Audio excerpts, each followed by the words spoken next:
नमस्कार, कार्यक्रम मुद्दा में आपका स्वागत है। मैं हूं आपके साथ रविंद्र सिंह। आज हम बात करेंगे प्रधानमंत्री नरेंद्र मोदी के अफ्रीका कार्ड पर, क्योंकि इसको मास्टर स्ट्रोक माना जा रहा है। असल में सच्चाई क्या है, क्यों ये मास्टर स्ट्रोक कहा जा रहा है, इसके पीछे की पूरी चीज़ों को हम समझने की कोशिश करेंगे। दरअसल प्रधानमंत्री नरेंद्र मोदी ने G20 में अफ्रीकन यूनियन को भी शामिल करने का प्रस्ताव रखा है। उन्होंने G20 देशों के नेताओं को एक चिट्ठी लिखी, जिसमें अफ्रीकन यूनियन को भी इस संगठन का सदस्य बनाने की वकालत की है। भारत खुद को दुनिया के मंच पर ग्लोबल साउथ की आवाज बनाने की कोशिश कर रहा है।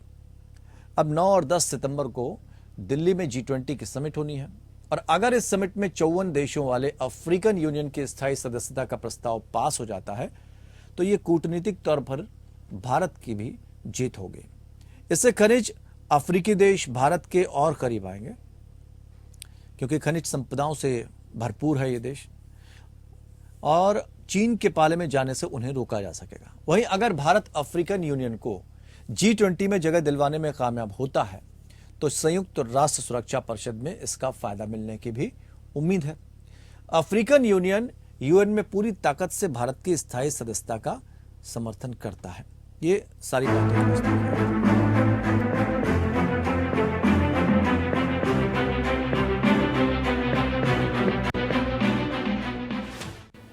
वर्ल्ड लीडर के रूप में भारत ने बड़ा मास्टर स्ट्रोक चला है। अफ्रीका में चीन को मात देने के लिए भारत ने अफ्रीका कार्ड चला है।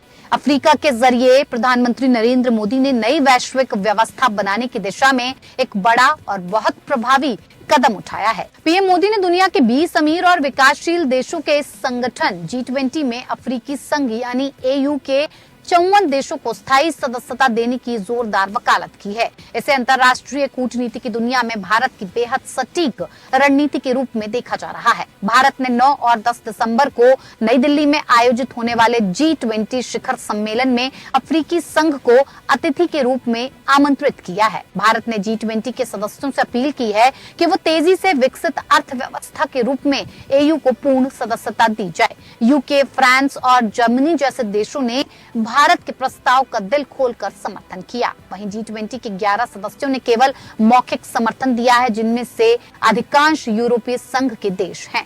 दरअसल भारत की ये चाल चीन को बेहद चुभने वाली है। आज अफ्रीका के समृद्ध खनिज संसाधनों पर चीन जैसे देशों की निगाहें गड़ी हुई हैं, जो विकास में मदद के नाम पर कर्ज के जाल में फंसते हैं और फिर वहां के संसाधनों का दोहन करते हैं। स्वाभाविक है कि AU को G20 का स्थायी सदस्य बनाने के भारत के प्रस्ताव पर ऐसे सदस्य देशों ने आपत्ति जताई है, जिसमें चीन भी शामिल है। हालांकि भारत इस बात को लेकर आश्वस्त है कि 54 देशों के प्रभावशाली समूह अफ्रीकी संघ को G20 में स्थायी सदस्यता दी जाएगी। G20 में AU को स्थायी सदस्य के रूप में शामिल किए जाने को लेकर भारत ने आम सहमति बनाने की कोशिश तो चीन ने अड़ंगा डाल दिया। सूत्रों के मुताबिक बीजिंग ने भारत द्वारा आम सहमति के लिए जोर दिए जा रहे कई मुद्दों पर आपत्ति जताई है, जिसमें वसुधैव कुटुंबकम, महिला प्रधान विकास, डिजिटल पब्लिक इंफ्रास्ट्रक्चर, पर्यावरण के अनुकूल जीवन शैली शामिल है। चीन अन्य सदस्य देशों को भारत के प्रस्तावों को रोकने या मुद्दों को ब्राजील की अगली अध्यक्षता आने तक टालने को उकसा रहा है। भारत सरकार ने 2003 में ही फोकस अफ्रीका कार्यक्रम शुरू किया था, जिसे पीएम मोदी आगे बढ़ा रहे हैं। अब भारत का ये मास्टर स्ट्रोक अफ्रीकी देशों पर बहुत गहरा असर डालेगा, जो बहुत हद तक चीन के पाले में जाता दिख रहा है। G20 की सदस्यता मिलने से अफ्रीकी देशों को आर्थिक विकास, जलवायु परिवर्तन, सतत विकास जैसे प्रमुख वैश्विक मुद्दों पर अपनी राय दृढ़ता से रखने का अवसर मिलेगा। दरअसल उभरती हुई अफ्रीकी अर्थव्यवस्था का फायदा उठाने के लिए गलाकाट प्रतिस्पर्धा हो रही है। भारत ही नहीं, चीन, यूरोप और अमेरिका जैसे देश अफ्रीकी देशों के सरोकारों पर प्रभाव जमाने की रेस में जुटे हुए हैं। हालांकि अफ्रीकी देशों के साथ संबंध को लेकर चीन और भारत के नजरिए में बहुत अंतर है। भारत अपने भारतीय तकनीकी और आर्थिक सहयोग कार्यक्रम के जरिए अफ्रीकी देशों को अपने पांव पर खड़ा करने में जुटा है, जबकि चीन वहां इंफ्रास्ट्रक्चर की जरूरतों के लिए कर्जदाता की भूमिका निभा रहा है, इस लालच में कि कर्ज नहीं चुकाने की स्थिति पर वो अफ्रीका के देशों को अपना उपनिवेश बना सकेगा। भारत की पहल पर G20 के अन्य सदस्यों ने अफ्रीका की समृद्धि में योगदान दिया, तो निश्चित रूप से वो दुनिया के लिए एक बड़े बाजार के रूप में उभर सकता है, जिसका सीधा फायदा भारत को भी होगा। अफ्रीका के 54 देशों में निर्यात के मौके से भारत की अर्थव्यवस्था को पंख लग सकते हैं। अभी G20 के सदस्य वैश्विक अर्थव्यवस्था का 60% हिस्सा है और अगर अफ्रीका को भी शामिल किया जाए तो ये बढ़कर 80% हो जाएगा। निश्चित तौर पर प्रधानमंत्री मोदी ने G20 में अफ्रीका कार्ड चलकर एक तीर से दो निशाने साधे हैं। एक तो इस कदम से अफ्रीकी देशों का विकास होगा, तो वहीं चीन के मंसूबे भी धराशायी होंगे। Bureau report, APN news. तो बात यह है कि अफ्रीकन यूनियन जो है AU को कितना महत्व दे रहा है भारत, क्योंकि इधर होड़ मची है। अमेरिका भी चाहता है कि निवेश करना, चीन भी चाहता है कि अफ्रीकी देशों को समर्थन दे दे। ब्राजील अगली बार अध्यक्षता करने वाला है, तो उसको लेकर भी कयास लगाया जा रहा है कि उससे पहले भारत के जो प्रस्ताव हैं उनको रोका जा सके किसी तरह से, या जो मुद्दे हैं भारत के उनको टाला जा सके। इस तरह की कोशिश सदस्य देशों पर दबाव बनाकर चाइना करता आ रहा है। लेकिन क्या ये कामयाब हो पाएगी और क्या ये वाकई भारत का मास्टर स्ट्रोक है, इसको हम समझने की कोशिश करते हैं। दो खास मेहमान हमारे साथ शामिल हैं इस चर्चा में।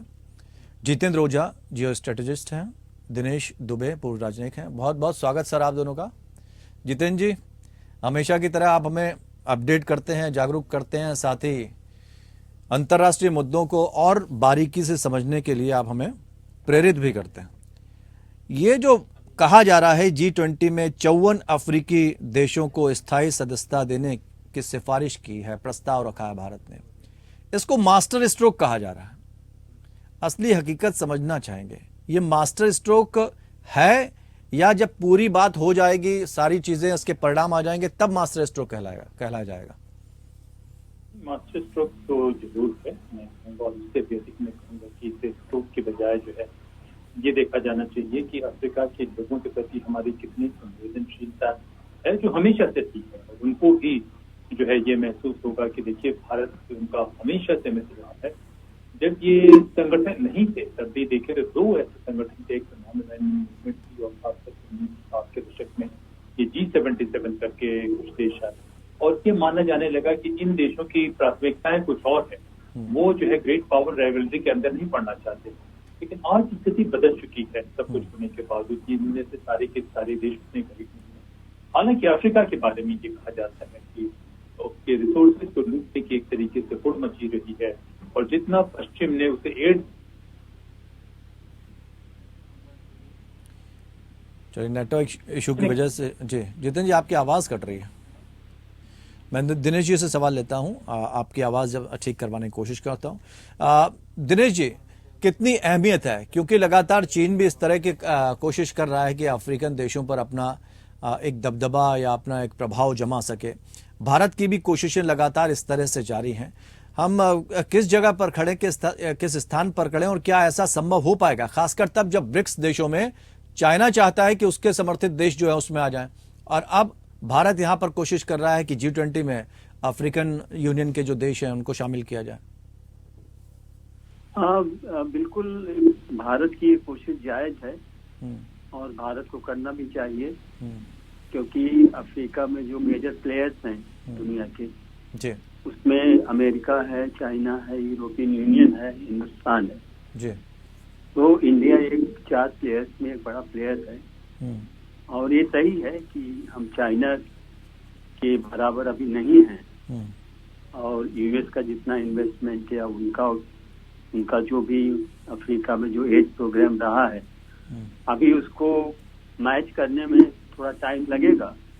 लेकिन हकीकत ये है कि ये जो सवाल आया है जी, ये इसकी लिप सर्विस तो सभी अभी तक कर रहे थे। फ्रांस ने भी कहा था, चाइना ने भी इसको कहा था पिछले साल जी। और दिसंबर में यूनाइटेड स्टेट्स में जो बाइडेन एजेंट बाइडेन ने बड़े खुले शब्दों में कहा था कि हमको किसी ढंग से अफ्रीका को प्रमोट करना है, वहाँ की अर्थव्यवस्था को, और हर किसी से इनकी मदद होनी चाहिए। लेकिन किसी ने कोई कंक्रीट रास्ता नहीं सुझाया या किसी कंक्रीट फोरम से बात नहीं की। और पहली बार ही हो रहा है कि एक कंक्रीट फोरम पे ये मसला उठाया जाता है।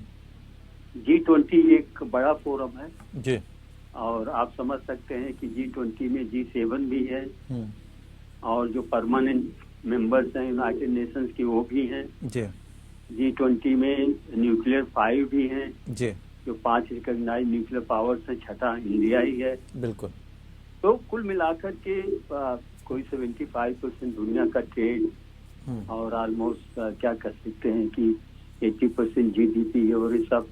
तो ये सारा जो है अफ्रीका के लिए और अब G20 के लिए बहुत जरूरी है कि अफ्रीका जैसे कॉन्टिनेंट जिसमें बड़ा पोटेंशियल है जी और वहां पर उसको एक्सप्लोर करना चाहिए।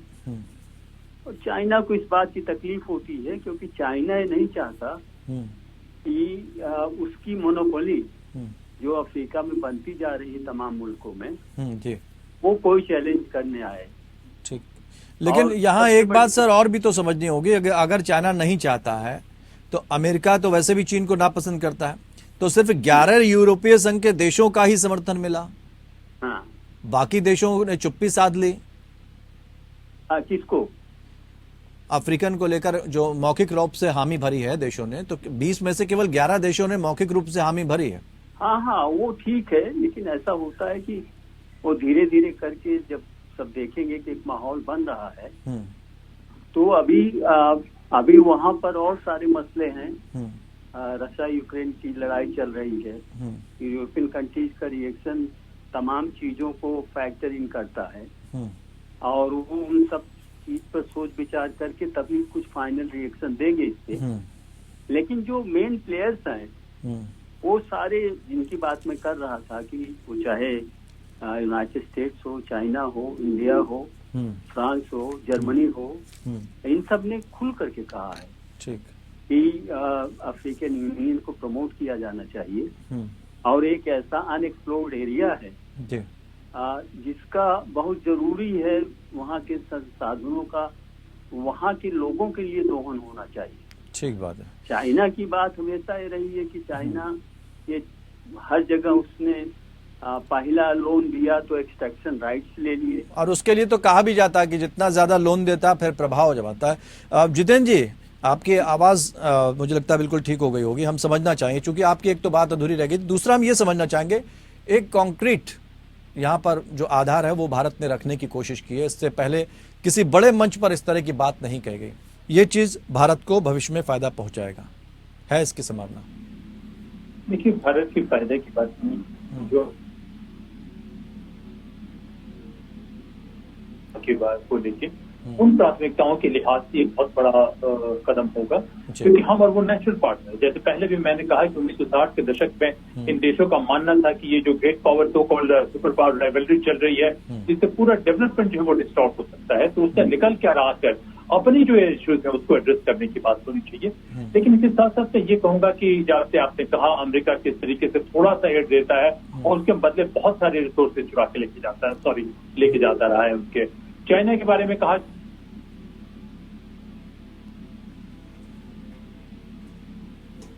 ये आवाज आपकी काफी डिस्टर्ब हो रही है। जितेंद्र जी, सुन पा रहे हैं आप हमें? दिनेश जी, चलिए आपसे हम आगे बढ़ाते हैं इस चर्चा को, क्योंकि जो अभी जिस बात का जिक्र कर रहे थे जितेंद्र ओझा जी कि ये सिर्फ इंफ्रास्ट्रक्चर वहां पर बनाने की बात करते हैं, पर्यावरण, लेकिन अभी अगर हम ताजा बात लग रहे हैं, भारत उनके हित की बात कर रहा है, उनके समर्थन की बात कर रहा है, तो दोनों के जो समर्थन है उसमें थोड़ा सा फर्क भी आ रहा है। ये बात क्या समझ में आएगी अफ्रीकन देशों की? क्योंकि कई चीजों पर उन्होंने अपनी हामी नहीं भरी है, आपत्ति भी जताई है अफ्रीकी देशों ने। उन्होंने कहा कि वसुधैव कुटुंबकम, महिला प्रधान विकास, डिजिटल पब्लिक इंफ्रास्ट्रक्चर, पर्यावरण के अनुकूल जीवन शैली, इनका भारत समर्थन करता है। लेकिन इन मुद्दों पर अफ्रीकी देशों ने आपत्ति जताई है। ब्राजील की बात करें तो देखिए, अब अफ्रीकी देश अभी चूंकि बिजनेस टाइज चाइना के साथ है ज्यादा से ज्यादा, और उसमें कितनी चाइना की भूमिका है उनके चुप रहने में या उनके आपत्ति जताने में। अब ये सब रिसर्च और स्टडी का मसला होगा। एक बार एक प्रस्ताव आ जाता है, उसके बाद किसका क्या रुख होता है, बहुत कुछ उस पर नियत करेगा। तो ये तमाम चीजें हैं। वसुधैव कुटुंबकम पर तो किसी को कोई आपत्ति नहीं होगी, उसमें कोई दिक्कत की बात नहीं है। लेकिन ब्राजील ने आपत्ति जताई है, हाँ, चाइना ने भी आपत्ति जताई है।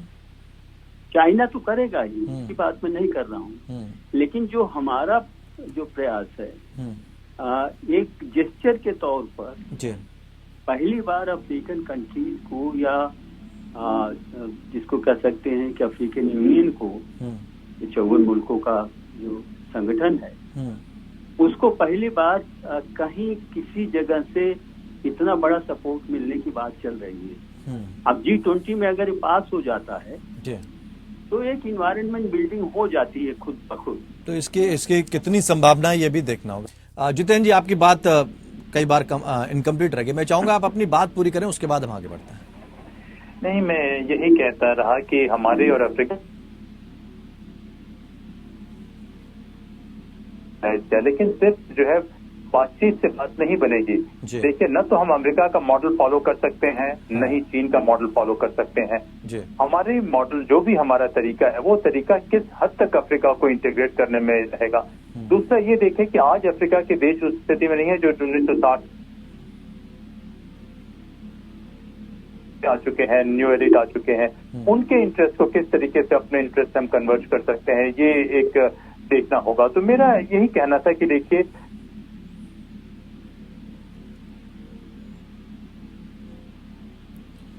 नेटवर्क इशू बार बार हो रहा है। जितेंद्र जी, आवाज सुन पा रहे हैं आप? दिनेश जी, आप जितेंद्र जी को सुन रहे होंगे क्या? उनकी जी मैं सुन रहा हूं। उनकी जो बातें हैं, मैं चाहूंगा कि आप उसको कंप्लीट करें, वो कहना क्या चाह रहे हैं। देखिए, वो बहुत सही कह रहे हैं कि ये इतना आसान नहीं है जितना हम सोच रहे हैं। और उसमें मैं एक चीज ऐड करूंगा कि देखिए, अफ्रीका का डेमोक्रेटाइजेशन नहीं हुआ है। वो कह रहे हैं, वो ये कहना चाह रहे हैं कि पहले की जो स्थिति थी अफ्रीकन देशों की अब नहीं है। ऐसे में बहुत सारी चीजें जो है परिवेश में बदल चुकी हैं। हाँ, पहले स्थिति, उनका कहने का मतलब हमारी समझ से ये होगा कि जो सन 50, सन 60 के दशक में, सन 70 के दशक में जिस ढंग से हिंदुस्तान ने नॉन अलाइंड मूवमेंट का वहाँ जिस ढंग से बिल्डअप हो रहा था, और दूसरी बात यह है कि डीकॉलोनाइजेशन के प्रोसेस में इंडिया ने काफी अफ्रीका को मदद की थी और उसमें बहुत बड़ा योगदान रहा है इंडिया का। तो वो तमाम चीजें हैं, लेकिन आज अफ्रीका बदल रहा है इसलिए क्योंकि बिजनेस ओरिएंटेशन जो कंट्रीज का है, और सब अपने नेशनल इंटरेस्ट के टर्म में देखते हैं कि हमारा इकोनॉमिक का इंटरेस्ट कहाँ पर है। ठीक बात। में जो कह रहे हैं कि अमेरिका और चाइना का जो मॉडल है, जी, उस मॉडल को हम वाकई में उस ढंग से नहीं लागू कर सकते। और उसकी वजह ये है कि अमेरिका के बारे में भी शुरू में मशहूर रहा है कि उनका भी मकसद। दिनेश जी, जितेंद्र जी जुड़ गए हमारे साथ, उनसे। जितेंद्र जी, आवाज पहुंच रही है आप तक? आवाज तो पहुंच रही है।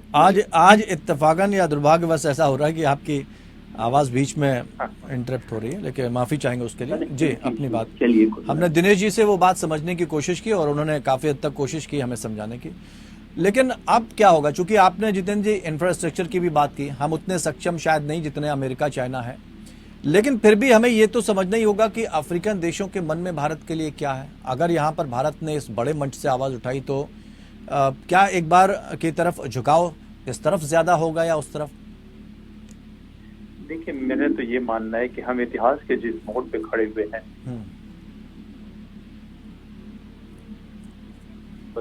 मॉडिफाई करके लाने की जरूरत है। सवाल सिर्फ एड देने से, इस करने से नहीं होगा। तो हम उनके ट्रैप में जाने के बजाय, उनके स्ट्रेंथ पे करने के बजाय अपना नया स्ट्रेंथ डिस्कवर करके अपने हिसाब से चलें, क्योंकि आज की तारीख में राष्ट्रीय सुरक्षा सिर्फ डोमेस्टिक फैक्टर्स पर डिपेंड नहीं करती। हम ग्लोबलाइज रहे हैं, तो देखिए एक गुडविल तो जरूर होगा, लेकिन ये गुडविल तब तक ट्रांसलेट नहीं हो सकता है जब तक हम दूसरे तरीके से बैक नहीं करते हैं। मेरा मानना है कि किसी भी बड़े देश की सर्वाइवल या प्रोग्रेस इस बात पर निर्भर नहीं करते कि स्पीच आप कैसी देते हैं, इस बात पर निर्भर करती है कि आप हालात को कैसे समझते हैं, अपने आप को कैसे समझते हैं और उसके लिए किस हद तक प्रिपरेशन कर रहे हैं। एक लॉन्ग टर्म प्रोसेस होगा। ये नहीं होगा कि हमने एक काम किया और उसका फौरन रिजल्ट आ गया। तो एक लंबा प्रोसेस होगा और इस प्रोसेस में मेरा मानना है कि भारत की जो गुडविल है, जो दिनेश जी कह रहे थे, बहुत इत्तेफाक रखता हूँ, वो शुरुआत के दिनों से है। उस गुडविल को हम किस तरीके से ट्रांसलेट करें, और इस बात पे हमारी टोटल गवर्नेंस कैपेसिटी पे डिपेंड करता है, हमारे गवर्नेंस के मॉडल पे डिपेंड करता है। हमें अमेरिका और चीन से हटकर कुछ ऐसा करना पड़ेगा जिसमें हमारा इंटरेस्ट और अफ्रीका का इंटरेस्ट एनर्जाइज हो। अगर ये होता है वही भारत की गुंजाइश होगी। थोड़ी बहुत जीडीपी की डेफिशिएंसीज को भी हम कंटेन कर सकते हैं, अमेरिका के पावर्स को भी किसी तरीके से कंटेन कर सकते हैं। तो स्पेस हमारे पास बहुत अधिक है। ये एक छोटा सा टैक्टिकल मूव है, इसके साथ। ठीक बात है जी। समय इतना ही था, समय सीमा का अभाव है, और बहुत बहुत शुक्रिया आप दोनों मेहमानों का हमारे साथ इस चर्चा में शामिल होने के लिए, मार्गदर्शन करने के लिए, गाइड करने के लिए। तो अफ्रीका का जो कार्ड खेला है प्रधानमंत्री नरेंद्र मोदी ने, वो चीन को परेशानी में जरूर डाल रहा है, अमेरिका को भी परेशानी में डाल रहा है, क्योंकि भारत का भरोसा अंतर्राष्ट्रीय स्तर पर काफी बढ़ गया है। भारत मजबूती से विकासशील देशों का साथ देगा, ऐसी उम्मीदें अब इन देशों में जाग गई हैं। इसीलिए G20 के इस मंच से भारत ने अफ्रीकी देशों के समर्थन में अपनी बात रखी, और ये दूरगामी परिणाम इसके होंगे, इस पर सबकी नजर भी रहेगी। लेकिन यह भी हमें देखना होगा कि G20 समिट खत्म होने के बाद भारत को क्या मिलेगा। फिलहाल इतना ही, नमस्कार।